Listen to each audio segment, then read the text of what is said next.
আজও আমার বুঝে আসলো না যে খাঁচাওয়ালা সিএনজিগুলা, যেই সিএনজি অর্থাৎ খাঁচাওয়ালা বলতে দুই সাইডে আপনি বের হতে পারবেন না চালকরা যদি আপনাকে খুলে না দেয়, তাহলে এই খাঁচাওয়ালা সিএনজি এখনও বাংলাদেশে কেন নিষিদ্ধ করা হচ্ছে না? এই খাঁচাওয়ালা সিএনজি যদি ভয়ঙ্কর বর্ণনা শোনেন আপনার গায়ে কাটা দিবে। এক নম্বর কথা হলো, এই খাঁচাওয়ালা সিএনজিরা যদি আপনি ভালো করে দেখে থাকবেন, এরা আপনাকে যে কোনো মুহূর্তে ব্ল্যাকমেল করতে পারে, অথবা যে কোনো ভুলভাল জায়গায় নিয়ে যেতে পারে, অথবা আপনি যেখানে নামতেছেন সেখানে সে নেমেই দিল না, অথবা এই সিএনজিওয়ালাদের উন্নতির লোকগুলো ঠিক করা থাকে। এই খাঁচাওয়ালা সিএনজিকে বলছি উদ্দেশ্য এটাই নয় যে খাঁচাওয়ালা সিএনজি শুধু হবে, যে কোনো সিএনজি হতে পারে। তবে খাঁচাওয়ালা সিএনজি আরেকটা বেশি বিপদ। আপনার মনে করেন ব্ল্যাকমেল বা আপনার ছিনতাই করা, এগুলো তো সিএনজিওয়ালা করেই থাকে। সিএনজিওয়ালার সাথে বলবো না, যে কোনো গাড়ির ড্রাইভার। কিন্তু খাঁচাওয়ালা সিএনজি একটা জিনিস বেশি, সেটা হলো যখন সিএনজি উল্টে যেতে পারে, পাল্টে যেতে পারে, অ্যাক্সিডেন্ট হতে পারে, তখন আপনি মনে করেন যদি খাঁচার ভেতরে আটকে থাকেন তাহলে তো আপনি বের হতে পারবেন না। তাহলে সেক্ষেত্রে আপনার ক্ষতি আরও কয়েক গুণ বেড়ে যাবে। এই জন্য আমি মনে করি বাংলাদেশের যতগুলো খাঁচাওয়ালা সিএনজি আছে এগুলো নিষিদ্ধ করা হোক, এগুলো খুলে দেওয়া হোক। কারণ দরজা খোলা থাকলে আপনি তাও পালিয়ে যেতে পারবেন। পালিয়ে না, যদি অ্যাক্সিডেন্ট করে ফেলেন তাহলে সেক্ষেত্রে বের হতে পারবেন, নতুবা বের হতে তো পারবেন না।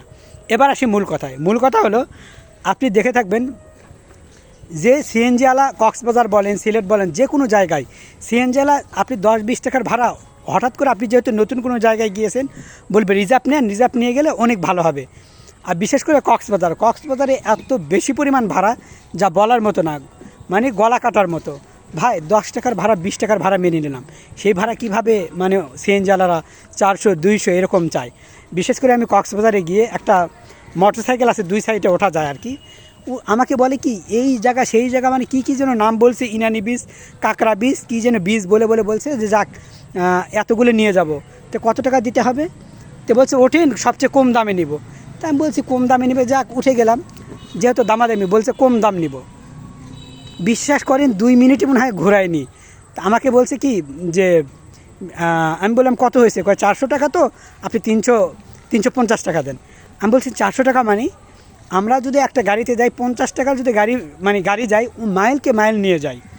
সেখান থেকে মোটরসাইকেল যদি আপনি এই যে এখানেই ঘুরালেন, আপনি যে এতগুলো নাম বললেন, এখানে নিয়ে যাব ইনানি বীজ, কাঁকড়া বীজ, পাথর বীজ, তো সেগুলো কই? করছে এইটার মধ্যে এগুলো আছে, মানে নাম। আমি তো অবাক হয়ে গেলাম যে কে রে, এটা কী হচ্ছে, তো এত টাকা কেন? যাই হোক, পরে ওনাকে আমি 250 টাকা দিয়েছি। আমি বলছি ভাই এগুলো মানুষের সাথে ধাপ্পাবাজি করেন না, আমি 50 টাকার গেলে কত দূর যেতে পারবো বলেন? আপনি তো ওই মুড়া থেকে এই মুড়া আমাকে নিয়ে আসলেন, তো আসার পর আপনি 400 টাকা কীভাবে হয় আপনি যদি বলতেন।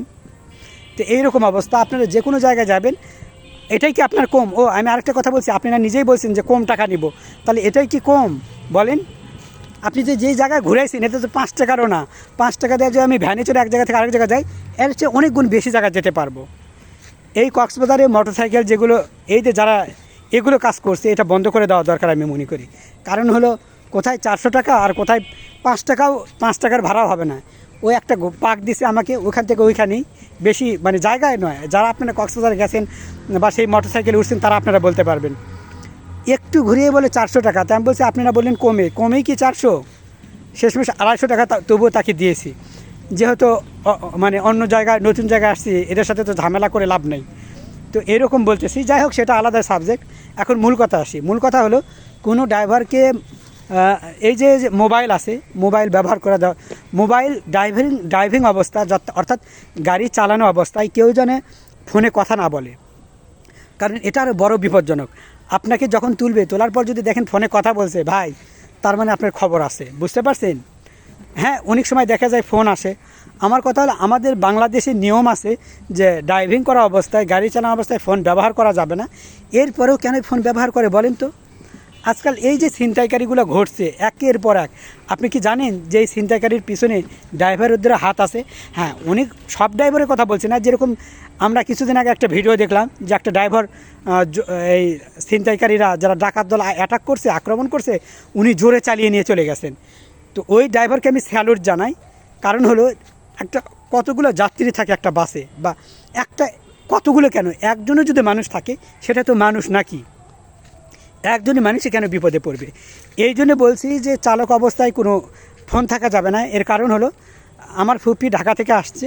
তো ঢাকা থেকে আসার পথে দেখে যে উনি যখন আর কি সিএনজি রিজার্ভ করছে, করার পর যখন সিএনজিতে বসার পর উনি ফোনে কথা দেখে যে ড্রাইভার ফোনে কথা বলতেছে।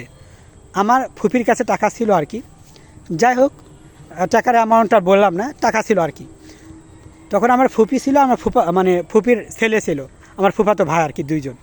তো দেখে যে এই ড্রাইভার কী যেন বলতেছে, তখন বুঝছে যে এই টাকা আমরা বাড়িতে যেতে পারবো না, আমাদের আজ বড় বিপদ হবে, কারণ কিছু কিছু কথা তো ভেসে আসছে, কত দূর কী এরকম টাইপের। তখন আমার ফুপি বলছে, না এটা হলো না রে, এখনই যদি একে আমি না আটকাই তাহলে আমরা মারা পড়ে যাব, অথবা আমরা এই কষ্ট করে ঢাকাতে কত পরিশ্রম করে বাড়ি বাড়ি কাজ করে আমার ফুপি। তো তারপরে বলে যে এই তোরা, আমার ফুফাতে ভাইকে বলছে, নাম ধরে বলছে, এই হাসা আর বটি বার কর। তো ওরা দুইজন ওইটা বার করছে, বার করার পর এই ড্রাইভারের গলা উজু ধরছে, আমার ফুফাতো ভাই মাথার উপর ধরছে, আর আমার ফুপি গলায় ধরছে, ধরে বলছে যে তুই যদি আর একটা মোবাইলে কথা বলিস তোর কাল্লা আমি কেটে দেবো। আমি জানি আজকে আমি টাকা নিয়ে হয়তো যেতে পারবো না, কিন্তু তো খুন করে একদম, জানিস আমি কত কষ্ট করে পরিশ্রম করে এই টাকাগুলো নিয়ে আসছি, আর তোরা এতে ফোনে কথা বলে লোকেশন বলে বলে দিচ্ছিস। দাঁড়া, যদি কেউ যদি দেখি যে গাড়িকে অ্যাটাক করছে, আক্রমণ করছে, তাহলে তোদের খবর আছে, আজকেই তোদের গলা আমি কেটে দিব। তখন ড্রাইভার দেখছে এই মাথার উপর যখন দেখে যে হাসা আর গলায় বটি ধরে আসে, হাসা মানে লাম্বা, যেটা রামদাও বলে অনেকেই, মাথা এরকম গলায় ধরে আসে, বটি আর রামদাও এইভাবে ধরে আসে একবার সাথে সাথে। তখন ড্রাইভার বলছে যে বোন আমি একটা কথা বলতে চাই মোবাইলে, একবার শুধু। তো তখন বুঝছে যে এদেরকে হয়তো নিষেধ করবে, যারা আক্রমণ করবে তাদের। তখন বলছে ঠিক আছে বলো। তারপরে কী যেন মোবাইলে বলছে, বুঝতে পারেনি, বিপদ কী যেন এরকম, একটু কথাটা অন্য টাইপের। হ্যাঁ, কথা বলে ওই যে ফোন রাখা দিল, আর ফোন আসে না তার। বুঝতে পারছেন, এই হলো অবস্থা দেশের। আবার আমাদের রাস্তায় যে ডাকাতি হয়, এখানে অনেক গাড়ি ছিনতাই করে, আবার অনেকে ড্রাইভারই এর সাথে জড়িত থাকে। যেরকম বিদেশ থেকে কোনো যাত্রী আসছে, আমরা দেখতে পাই যে সেখানে সেই গাড়িকে অ্যাটাক করা হয়েছে, ড্রাইভারকে মারে না, ড্রাইভারকে এরকম এই তুই যা, তোর মতো তুই চলে যা, এরকম গরম তরম হম্বিতম্বি দেখায়, আর বাদবাকি যারা প্রবাসী থেকে আসে তাদেরকে মারধর করে ওই জিনিসগুলো কেড়ে নিয়ে চলে যায়। তাহলে বলুন তো এই গাড়ির কীভাবে জানলো যে আজকে প্রবাসী আসবে রাতের এইটার সময়, সে অনুযায়ী অ্যাটাক করলো তারা?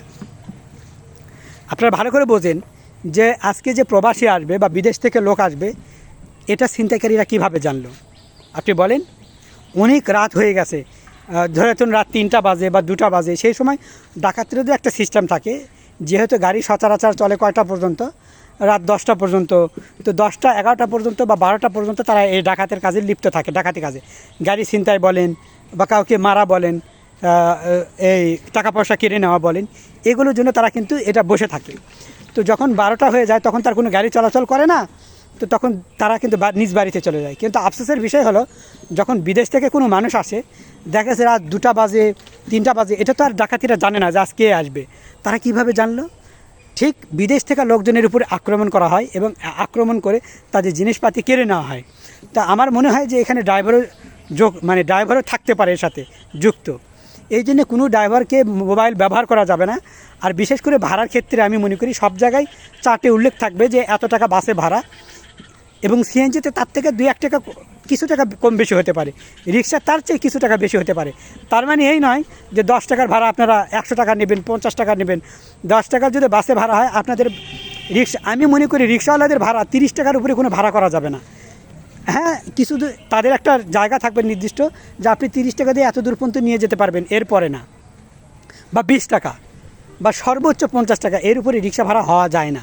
মানুষ কিন্তু গন্তব্যে নেমেই রিক্সায় চলে যায়, তাই না? আর সিএনজির ভাড়া 50 টাকা সর্বোচ্চ। সিএনজিতে আরও লোক কেন তোলে না আমি এটাই বুঝি না। সিএনজিতে আমার মনে হয় যে এরকম আমরা যেরকম কী করি, এক জায়গা থেকে লোক ওঠে না, 5 জন হলে ছেড়ে দেয়, ঢাকাতে এরকম করা উচিত, যে আপনারা যদি সাথে যেতে চান তাহলে চলুন, নতুবা না, সরাসরি কেউ যদি নিতে চায় আর কি, যেটা আমরা বলি রিজার্ভ নিতে হলে সেক্ষেত্রে ওখানে যে ট্রাফিক পুলিশ থাকে তার অনুমোদন নিয়ে নিতে হবে, যে আমি এই সিএনজি এখন রিজার্ভ নিয়ে যাবো, এটাকে যেতে পারবো? যদি ট্রাফিক পুলিশ বলে হ্যাঁ যেতে পারবেন, তাহলে যাবেন, নতুবা কোনো সিএনজি আমার মনে হয় নিরাপদ না। এবং সিএনজি চালানোর ক্ষেত্রে প্রতিটা সিএনজির নাম্বার ট্রাফিক পুলিশের কাছে থাকা চাই, এবং তাদের ড্রাইভিং লাইসেন্স ওই যে সংখ্যা থাকে পিছনে লেখা, এটাও তাদের খাতায় লিখিত থাকা চাই কন্টিনিউ, এবং প্রতিদিন যাতে লিখিত থাকে, যে কোনো মুহূর্তে যাকে ইচ্ছা ধরা যায়। আর খাসা সিএনজি এই মুহূর্তে বন্ধ করা চাই, কারণ খাসা সিএনজি আমাদের জন্য অনেক ভয়, বুঝতে পারছেন।